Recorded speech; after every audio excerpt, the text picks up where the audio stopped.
galing Masyado naman. matitino ang Monia, kanta. nice one. Mau de Utol Castro, Uwel, mega shout out. sa'yo. Ayan, Mau. Ate Utol Chris. Uwel. Salinda, shout out. Pag ganyan kayo, rarakrakan ko kayo.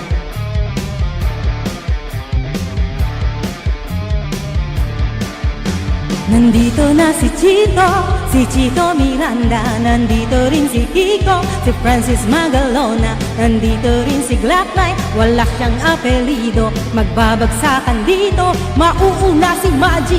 Hindi ko alam kung ba't ako kasama dito. Sama-sama sa mga pasabog nila Kiko at ni Glock Astig. Pati di ka ng bibig, tika muna, teka lang. Painom muna ng tubig, shift sa segunda bago mapatumba. Dapat makaisip ka ng rhyme na maganda at madulas ang pagbigkas. At astig baka sakaling marinig ng libo-libo na Pilipinong nakikinig sa mga pabibo ko. Di ka ba nagugulat sa mga naganap? Di ko rin alam kung bakit ako sikat. Para bang panaginip na pinilit makamit. Talagang sinusulit ang pagiging makulit. Kailangan galingan, hindi na kayang tapatan ng tugtugan ng parokya na aming samahan. Shit, paano to wala na akong masabi? Yun kailangan gumalaw ng mga labi ko ito. Kunyari, nagpapakasakali na magaling din ako kaya nasali.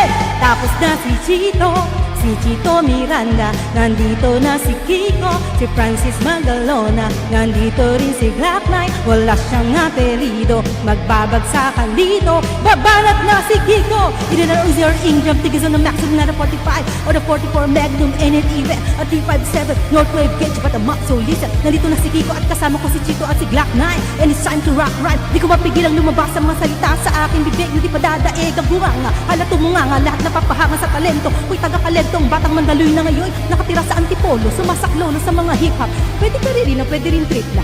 Sigla kasama ng parokya, pwede bulagaan, kailangan di mabokya. Di mo na kailangan pa malaman kung bakit pa kami lahat ay nagsama-sama. Mic check, ito na nagsalid ang pwersa. Francis Magalona, Glock 9 at parokya. 1, 2, 3, 4, let's vote in! Tapos na si Chito Miranda. Tapos na rin si Kiko, si Francis Magalona. Nandito na si Glock 9, wala siyang apelido. Magbabagsakan dito, kailangan ng mag-ingat. At ang huling bagsakan, si Glock 9 ang babanat.